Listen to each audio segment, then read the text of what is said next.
Heritage అనే స్థాపన కూడా అట్లాగే జరిగింది. ఇతను హెరిటేజ్ పెట్టిన తర్వాత మోహన్ బాబు లాంటి వాళ్ళందరినీ కూడా డబ్బు పెట్టుబడి పెట్టించాడు. ఇతను రూపాయి పెట్టల, గమ్మత్ అది, రూపాయి కూడా పెట్టలేదు ఇతను. అలాగే పార్టీలో పదవులు ఇస్తామని చెప్పి చాలా మందికి రాయలసీమ జిల్లాలు కానీ ఇటు కృష్ణా గుంటూరు జిల్లాల వాళ్ళకి కానీ పార్టీలో పదవులు ఇస్తానని ఆశ పెట్టి వాళ్ళందరి చేత కూడా పెట్టించాడు, పెట్టుబడులు పెట్టించాడు. తీరా హెరిటేజ్ పెరిగే కొద్దీ తర్వాత మెల్లమెల్లగా వాళ్ళందరినీ కూడా నష్టాలు వస్తున్నాయని చెప్పి వాళ్ళందరినీ తొలగించాడు. మోహన్ బాబు ధర్నా కూడా చేశాడు కదా, నన్ను ముంచాడు హెరిటేజ్లో నా పెట్టుబడి పెట్టించని.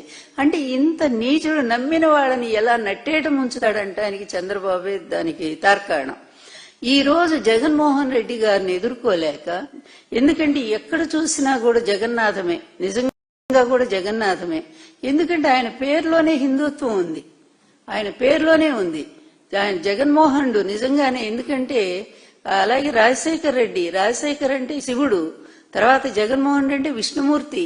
ఇలా పేర్లు వాళ్ళు చక్కగా హిందూ పేర్లు పెట్టుకున్నారు. మతం ఏది ఆదరిస్తే ఏమండి?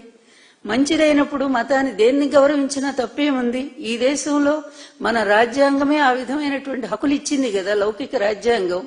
కనుక ఈ లౌకిక రాజ్యాంగంలో ఏంటంటే ఎవరు ఏ ఇష్టమైనటువంటి దేవుణ్ణైనా పూజ చేసుకోవచ్చు అని చెప్పింది కదా. ఎందుకు భగవద్గీత కూడా అదే చెప్పింది కదా. హిందూ మతానికి పూర్తిగా ప్రామాణిక గ్రంథం ఏంటంటే భగవద్గీత.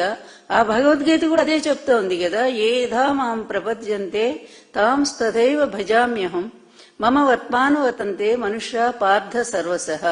నువ్వు ఏ దేవుణ్ణైనా పూజ చేసుకో, ఏ రూపంలోనైనా కొలుచుకో, ఆ రూపంలో ఉండే శక్తి నేనే అవుతాను అని చెప్పి ఇంత స్పష్టంగా, ఇంత సర్వ సమానత్వాన్ని హిందూ మతం ఇంత విశాలతత్వాన్ని ప్రబోధం చేసింది కదా. మరి నువ్వెట్లా హిందూ అవుతావు? నీ బానిస పవన్ కళ్యాణ్ ఎట్లా హిందూ అవుతారు? నీ కొడుకు ఎట్లా హిందూ అవుతారు? ఎప్పుడైనా సరే నువ్వు అసలు చెప్పులు లేకుండా పూజలు చేసావా? అసలు పూజల పట్ల దేవుడి పట్ల నీకు గౌరవం ఉందా? అవసరానికి దేవుణ్ణి అడ్డం పెట్టుకునేటువంటి నీలాంటి క్షుద్రుడు, నేను వాడుతున్నాను, క్షుద్రం హృదయ దౌర్బల్యం అని భగవద్గీత చెప్పింది కదా. నీలాంటి క్షుద్రుడు అసలు హిందూ మతం పేరెత్తడానికి అర్హత ఉందా? దేవుడి పేరెత్తడానికి అర్హత ఉందా? ఇంత నీచమైన దేవుని రాజకీయాల్లోకి లాగేటువంటి నువ్వు అసలు ఆ దేవుడు ఏ విధంగా శిక్షిస్తాడో తొందరలోనే నీకు ఆ పనిష్మెంట్ కూడా తొందరలోనే తెలుసు చంద్రబాబు. అప్పుడు మొదలు పెట్టావు. నీ కొడుకు వయసున్న జగన్మోహన్ రెడ్డిని ఎదిరించలేక అతను చేసిన మంచి పనుల వల్ల ప్రజల్లో వాళ్ళ తండ్రి దేవుళ్లాగా మిగిలాడు, అబ్బాయి కూడా దేవుళ్లాగా మిగిలాడు. ఎందుకంటే వాళ్ళు చేసిన మంచి పనుల వల్ల. ఎన్ని ప్రాజెక్టులు, 40 ప్రాజెక్టులు వాళ్ళ నాన్న పూర్తి చేశారు. ఈ అబ్బాయి వచ్చాక కూడా చాలా ప్రాజెక్టులు పూర్తి చేశారు మిగిలినవి కూడా. అలాగే రాయలసీమ ఎత్తిపోతల పథకం ఎంత అన్యాయం చేశావు. నీ శిష్యుడు రేవంత్ రెడ్డితో కలిసి మోసం చేస్తావా రాయలసీమ ప్రజల్ని? ఇంతకంటే దుర్మార్గం ఇంకొకటి ఉందా? ఎంత పాపిష్టి వాడివి నువ్వు నిజంగా. నేను ఎప్పుడు మర్చిపోను. ఏంటి నా మీద చూపిస్తారు నేను ఇట్లాంటి దాని అట్లాంటి దానని. నేను ఎవరికి నేను నిరూపించుకోవక్కర్లేదు. నా మనస్సాక్షి అనేది ఉంటుంది.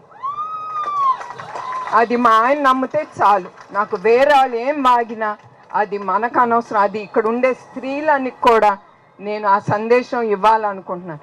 మొగాడు ఏదైనా మాట్లాడతారండి, అదేం పట్టించుకోబాకండి. వాళ్ళు పనిలేని వాళ్ళు అట్లానే వాగుతారు.